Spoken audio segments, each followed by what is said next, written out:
Vosotros visteis lo que hice a los egipcios y cómo os tomé sobre alas de águila y os he traído a mí. Como introducción, comenzaremos diciendo que el propósito principal de Moisés al escribir el Éxodo fue describir la maravillosa intervención de Dios a favor de su pueblo escogido, al librarlo de la esclavitud, y su bondadosa condescendencia al realizar un pacto con ellos. Pero ¿cómo es que la descendencia de Abraham fue a parar a Egipto desde la tierra de Canaán, la tierra prometida? Para ello hay que retroceder un poco hacia el Génesis, especialmente Génesis capítulo 38, donde se muestra que los hijos de Jacob, nieto de Abraham, olvidando la sagrada vocación de su raza, estuvieron en peligro de perecer en los pecados de Canaán. Si Dios no hubiese intervenido en su misericordia para que toda la casa de Jacob se trasladara a Egipto, la raza escogida podría haber sucumbido ante la corruptora influencia de las costumbres cananeas.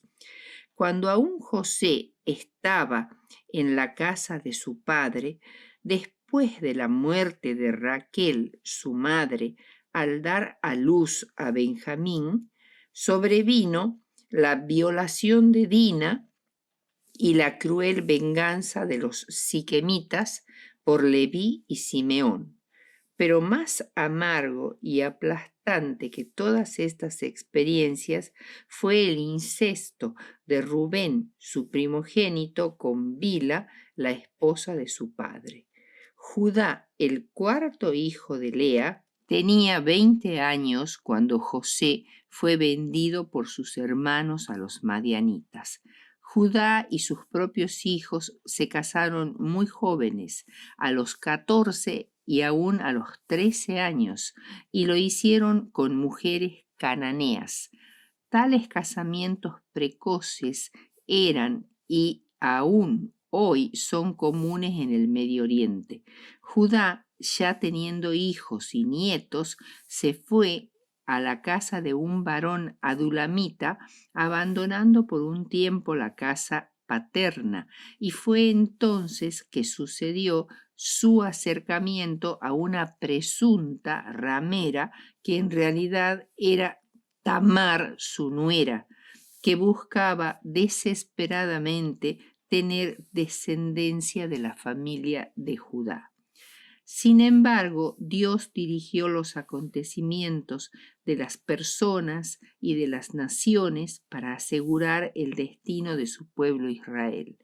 José, de apenas 17 años, vendido como esclavo, llegó a Egipto durante la primera mitad del año 2000 a.C., cuando gobernaban los Hicsos, gobernantes de países extranjeros, la mayoría de ellos semitas, que gobernaron Egipto en 2 dinastías, la 15ª y la 16ª, desde su capital Avaris en el delta oriental del Nilo.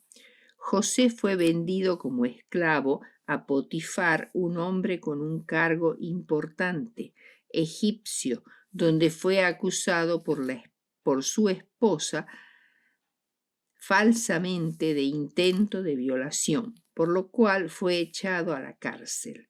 Pero Jehová estaba con José y salió de la cárcel para interpretar el sueño de Faraón de los 7 años de abundancia seguidos de los 7 de hambre. El consejo de José fue tan bueno y agradable a Faraón y a sus consejeros que José fue nombrado ministro de alimentación, reconociendo que en él estaba el Espíritu de Dios. Y posteriormente fue nombrado gobernador de Egipto, el cargo más alto y debajo de la corona. José tenía entonces 30 años y fue exaltado así después de pasar por 13 años de servidumbre. Fue de esta manera que, urgidos por el hambre, los hijos de Jacob fueron a Egipto a comprar alimentos y se reencontraron con José. Y éste no solo los perdonó, sino que hizo que Jacob, su padre, y toda la familia vinieran a Egipto, a la tierra de Gosén. Esta zona está alrededor del Wadi Tumilat, un río en la parte oriental del delta del Nilo.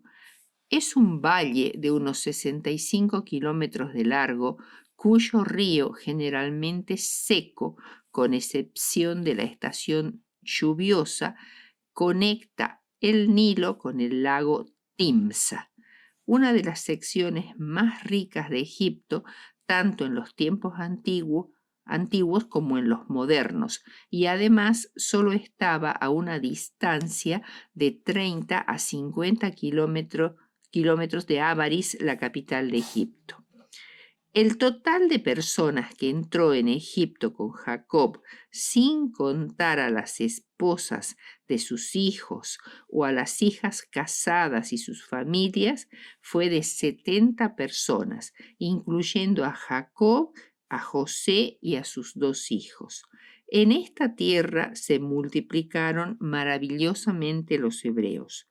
Cuando murió José a los 110 años, fue embalsamado y puesto en una tumba provisoria en Egipto con la expresa promesa de ser llevado a Canaán cuando todo el pueblo volviera a la tierra prometida.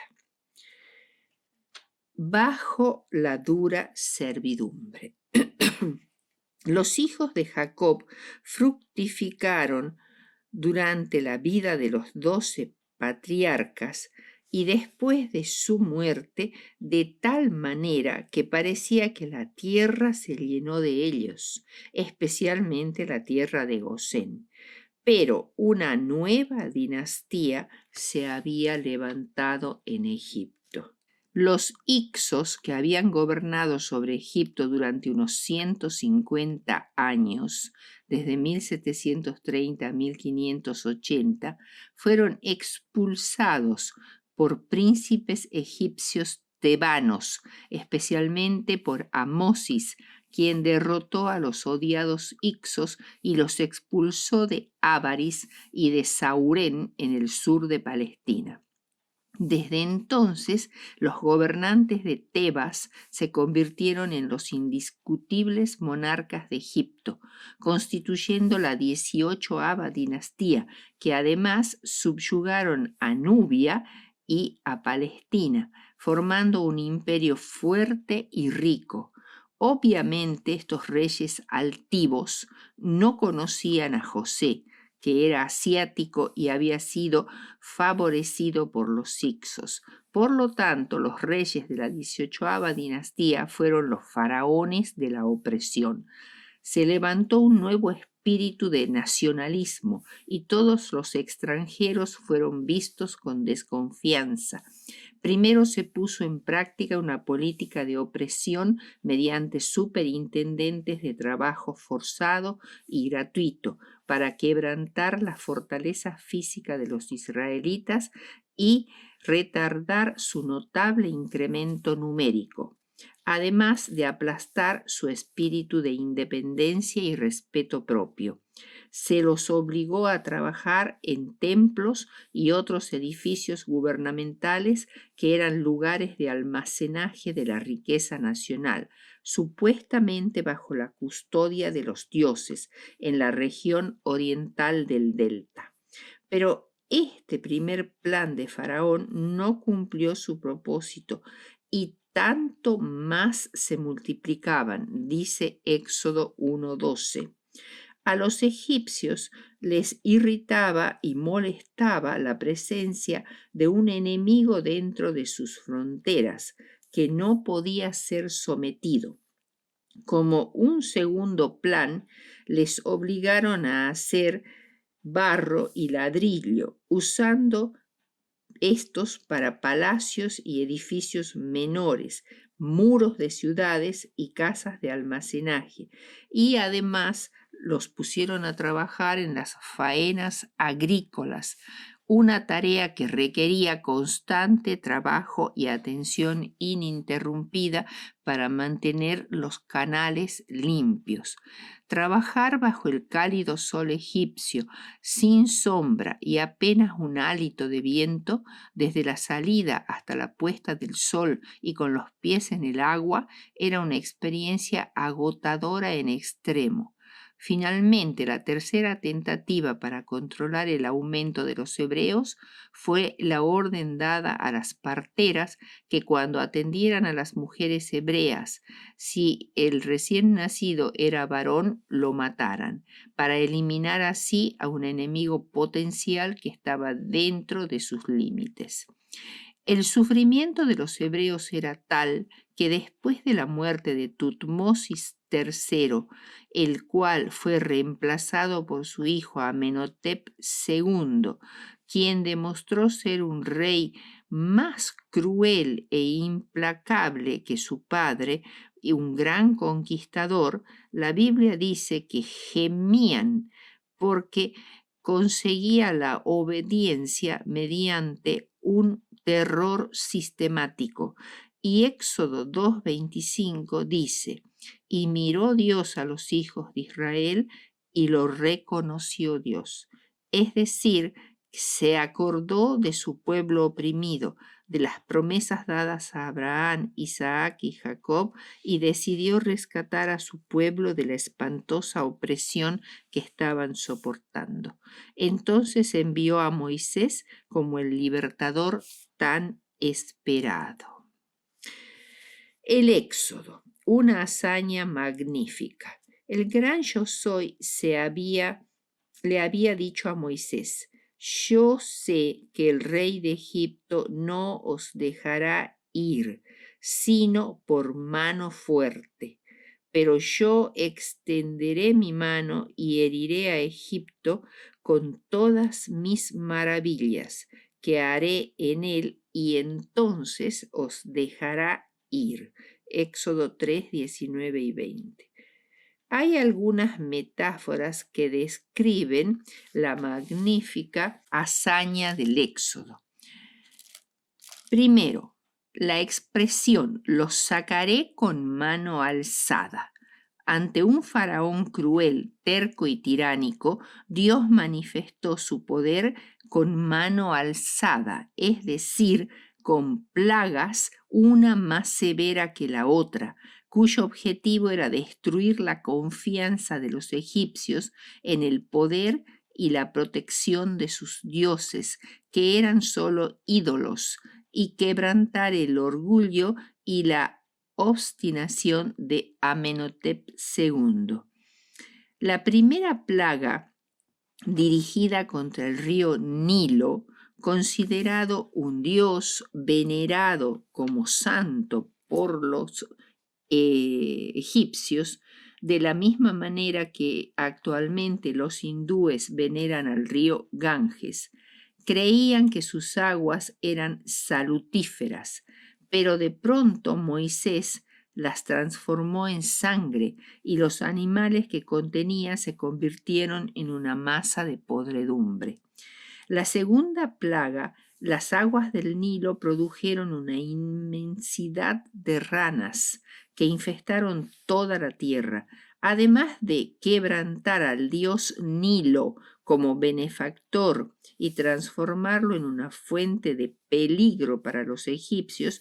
También estaba dirigida esta plaga contra Eket, una diosa con cabeza de rana que, según se suponía, tenía poder creador. Ahora, Eket no aparecía solo como ridícula, sino como maligna. Esta plaga fue muy severa en todo el país, que estaba lleno de estos detestables animales. no se podía caminar por las calles sin pisar ranas y se posesionaron de las casas de todos los moradores de Egipto, excepto en la tierra de Gosén. Tercera plaga. Aparecen piojos sobre los hombres y bestias en todo Egipto que causaban picaduras muy irritantes y dolorosas. Además, este castigo fue muy severo, especialmente para los sacerdotes egipcios, que no podían entrar en los templos con estos insectos en la piel. Mientras duró, ningún acto de adoración a los dioses de Egipto pudo llevarse a cabo, y fue tan grave que los magos mismos no pudieron reproducirla a la plaga mediante sus artes mágicas satánicas y exclamaron: «Dedo de Dios es este». La cuarta plaga tenía por objeto destruir la confianza del pueblo en Belcebú, el dios de las moscas, más bien tábanos, que en los días de verano solían apestar la tierra y, según los egipcios, solo eran eliminados por la voluntad de este ídolo. Pero esta plaga demostró su impotencia. La quinta plaga. Acá, con la quinta plaga, comienzan las plagas dirigidas contra las propiedades de los egipcios. Esta quinta plaga estaba dirigida al ganado: caballos, asnos, camellos, vacas y ovejas que estuvieran en el campo, que serían atacados con una plaga gravísima. Tenía como fin anular todo el sistema que hacía rendir culto a los animales, al toro sagrado o buey apis, al carnero, la ternera, la cabra, etc. O sea, esto eran los llamados ídolos bestiales, un sistema idolátrico degradante y grosero. La sexta plaga. En Egipto había cientos de altares donde ocasionalmente se ofrecían sacrificios humanos para propiciar a Tifón. Este era el principio del mal, o sea, era Satanás mismo. Como estas víctimas eran quemadas vivas, las cenizas eran recogidas por los sacerdotes, que las arrojaban al aire para que el mal se desviara de todo lugar donde llegaran las cenizas. Moisés tomó un puñado de esas cenizas del horno y lo arrojó al aire, pero en vez de impedir el mal, hizo brotar tumores y llagas en todos los habitantes de la tierra, incluyendo a los sacerdotes, el rey mismo y todo el pueblo. La séptima plaga hizo caer granizo muy pesado sobre el campo, con gran destrucción de animales y personas que quedaron a la intemperie. Y además destruyó toda la hierba, los árboles frutales y 2 cosechas que estaban en condiciones de ser levantadas, la de la cebada y el lino. Hubo truenos, relámpagos y grande granizo. Jehová era el Señor del cielo y de la tierra y de todas las fuerzas de la naturaleza. La octava plaga, una terrible plaga de langostas, mayor de las conocidas hasta entonces, que destruyeron todo rastro de vegetación, cosechas, verduras, arbustos y cardos, y hasta la corteza de los árboles. Todo lo que sobrevivió al granizo devastador, y especialmente las cosechas más tardías del trigo y el centeno. Aquí fue destruido el dios Serapis, que protegía presuntamente de las langostas. La novena plaga, sin previo aviso, como fue también la tercera y la sexta, vinieron densas tinieblas sobre todo Egipto por 3 días. Esta plaga asestó un fuerte golpe a los principales dioses egipcios, que eran Ra, el dios Sol, el principal dios de Egipto durante siglos, también llamado Amón-Ra, al cual se le dedicaban grandes templos. Uno de ellos, el gran templo de Karnak en el Alto Egipto, y también estaba dirigida esta plaga contra Isis, la luna, y Osiris, su hijo. La 10ª plaga fue la definitiva que haría que Faraón los dejara irse. Es más, los expulsaría por la presión de un pueblo devastado, pobre, disminuido fuertemente en su número. Fue la muerte de todos los primogénitos, tanto de hombres como de animales. A través de esta plaga, Dios le advirtió a los egipcios y los convenció que no sería más tolerada su oposición a los propósitos divinos para Israel. La segunda metáfora que se usa para mostrar la forma amorosa y poderosa en que Dios sacó a los egipcios está en Éxodo 19:4, donde dice: yo te saqué no tan solo con mano alzada como hemos visto, sino sobre alas de águila, como os tomé sobre alas de águilas y os he traído a mí. Éxodo 19:4. Desde la entrada de Jacob con sus hijos, nietos y bisnietos en Egipto, descrita en Génesis 47:9 en el año 1660 a.C., hasta el éxodo fechado presuntamente en el 1445 a.C. o sus proximidades, habían transcurrido 215 años. Durante ese tiempo, los hebreos sometidos a una servidumbre no tenían mucha fe, aunque todavía aguardaban el cumplimiento de las promesas de Dios. Debido a los castigos y la opresión, estaban desanimados y deprimidos. La congoja de espíritu oprimía sus almas y una dura servidumbre cansaba sus cuerpos día tras día. A pesar de las promesas y los grandes milagros realizados por ellos, siempre estaban dispuestos a desmayar ante cualquier obstáculo. Lo que Dios había hecho por Israel al libertarlo de Egipto, al guiarlo a salvo a través del Mar Rojo y al darle el maná era una garantía de lo que había todavía por delante y lo que Dios haría por ellos si el pueblo permanecía siéndole fiel.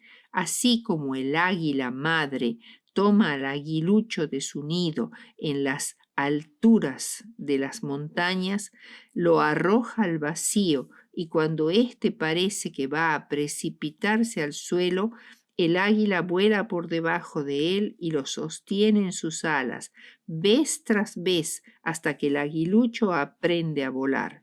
El Señor sostendría a Israel con sus alas y lo protegería de todo peligro.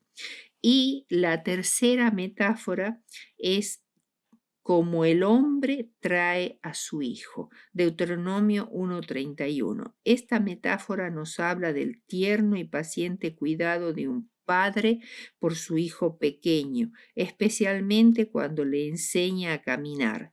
Tierno, solidario, protector, prometedor, su propósito es llevarnos a la madurez plena. Yo, con todo eso, enseñaba a andar al mismo Efraín, tomándole de los brazos.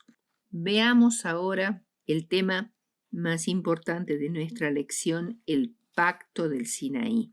Éxodo 19:5. Ahora pues, si diereis oído a mi voz y guardareis mi pacto, vosotros seréis mi especial tesoro sobre todos los pueblos.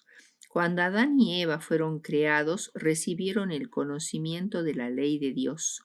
Sus preceptos estaban escritos en sus corazones y Esto no cambió con la transgresión de nuestros primeros padres.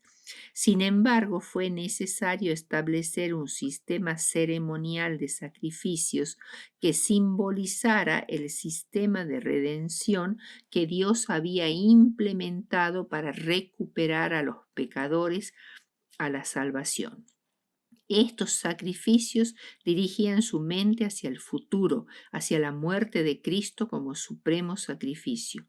Adán, que vivió hasta la 9ª generación de sus descendientes, enseñó la ley de Dios y la ley ceremonial, pero todos los que lo escucharon no aceptaron por igual. Fueron pocos los que la aceptaron y le prestaron obediencia. La transgresión generalizada envileció tanto al mundo que fue necesario un diluvio. Noé y su familia preservaron el conocimiento de la ley y la enseñaron a sus descendientes. Cuando los hombres se apartaron nuevamente de Dios, el Señor eligió a Abraham, del cual declaró: oyó Abraham mi voz y guardó mi precepto, mis mandamientos y mis leyes. Génesis 26:5. Le dio además el rito de la circuncisión como señal de que quienes lo recibían eran dedicados al servicio de Dios y prometían obedecer su ley. Pero la falta de voluntad para cumplir esta promesa, evidenciada en su tendencia a formar alianzas con los paganos y a adoptar sus prácticas, fue la causa de su estadía en Egipto, la cual duró unos 215 años, a la mitad de los cuales se estableció una servidumbre cada vez más cruel, tendiente a eliminarlos de Egipto. La 18ª dinastía de faraones, especialmente Tutmosis III y Amenhotep II, fueron especialmente opresivos con ellos. Durante esos años de oscuridad, corrompieron aún más su conocimiento de los preceptos divinos al mezclarlos con las crueles y viles enseñanzas del paganismo.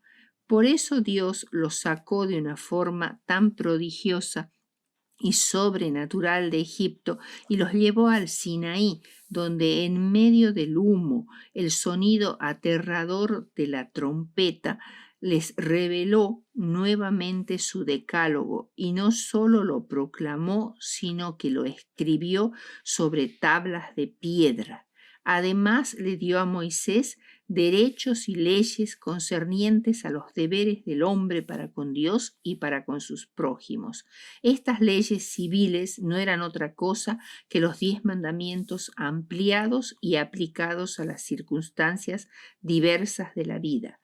Pero además en el Sinaí les dio instrucciones definidas con respecto al servicio de los sacrificios, que también había sido marcadamente pervertido por los seres humanos. Después de construido el santuario, le dio a Moisés la ley ceremonial, que fue escrita en un libro, mientras la ley oral, el decálogo, fue escrita en tablas de piedra por el mismo dedo de Dios y fue guardada sagradamente en el arca. La ley ceremonial se componía de símbolos que señalaban a Cristo, su sacrificio y su sacerdocio, y debía ser obedecida hasta que el símbolo se cumpliera en la realidad de la muerte de Cristo, el Mesías, el Cordero de Dios que quita el pecado del mundo. Entonces debían cesar todas las ofrendas de sacrificios. Esta es la ley que Cristo quitó de en medio y clavó en la cruz, según dice Colosenses 2:14. Pero acerca de los 10 mandamientos, el salmista declara: para siempre, oh Jehová, permanece tu palabra en los cielos. Salmo 119:89. Y Cristo mismo dice que hasta que perezca el cielo y la tierra, ni una jota ni un tilde perecerá de la ley. Mateo 5:17 y 18. O sea, ella perdurará tanto como los cielos y la tierra. La ley de Dios es tan inmutable como su trono y mantendrá sus demandas sobre la humanidad a través de todos los siglos. En todas las revelaciones de la presencia divina a través de todos los tiempos, la gloria de Dios se manifestó por medio de Cristo. Él era el fundamento y el centro del sistema de sacrificios en la era patriarcal y la judía. El Padre puso al mundo en las manos de Cristo para que por su obra mediadora redimiera al hombre y vindicara la autoridad y santidad de la ley divina. Aún después de ser abolida la ley ceremonial, tenía un gran valor para los judíos, ya que representaba grandes y solemnes verdades del plan de salvación, hasta que llegó el tiempo del advenimiento del Mesías prometido. El Evangelio de Cristo arroja luz sobre la economía judía y da significado a la ley ceremonial.